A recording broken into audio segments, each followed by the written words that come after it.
Hi, I'm Mike from Hackaday. I'm here at the World Maker Faire with Ben T. Matchstick over at the Pinbox 3000 booth. So what do you have going on here today, Ben? This is a cardboard pinball machine kit that you punch out all the parts, and in an hour you have a little pinball machine that you can customize and design your own game on. This one is a sunken treasure theme, but we've got lots of different themes here, but your game that you would get would be blank. So you can design it however you want. You can add your own lights, sounds, electronics, Arduino, just simple mechanical things, but we wanted to bring the power of pinball into the homes of the youth. You know, it's a lost form and a piece of American gaming history. So when you were prototyping on this design, were you like just iteratively cutting things out on a laser cutter and seeing how they worked? Exactly. We made the first one by hand, because that's how we were used to working, and then kind of roughed out all that line work on Illustrator. So there was no CAD programming or anything. There's no 3D rendering. In fact, when we tried to go back and upload it into CAD, the program crashed because it doesn't account for the flexibility and the flex of cardboard. We use all that tension. Whenever there's a fold, we use that tension to hold the whole piece together. It is incredibly strong. You can slam it on the table, you can bash it, you can beat it up, and it takes a lot of work. So now this is the Pinbox 3000. What were the other 2,999 designs like? They were rough.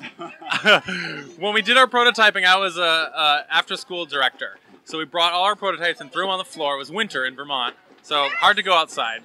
And those kids just destroyed each and every one of those prototypes. And we were always taking notes and watching, what worked, what didn't work.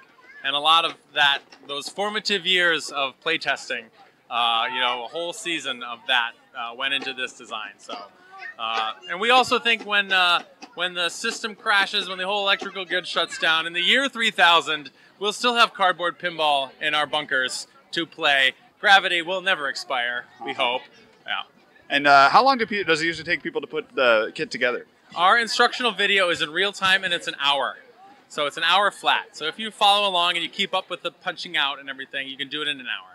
Now I saw one of the things with pinball that is a little bit missing here is like all the weird noises. And I saw that one of your examples has like a desk bell on it, which is really popular. Have you seen people like try to put electronics into it to like run a Raspberry Pi or a Teensy with sound effects? Yeah, totally. And it's hard for us as a company to commit to one, platform for electronics. But we say to all our educators and all our makers, like whatever you're good at, just put it in there.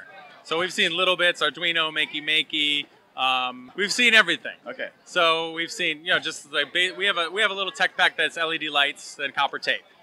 All right. So if people want to find more about the Pinbox 3000, where can they go? Pinbox3000.com. Great. It was so nice talking to you today. Thank you. Awesome. Thanks for doing what you do. Hack a day. Have a great Maker Faire. You too. Thanks.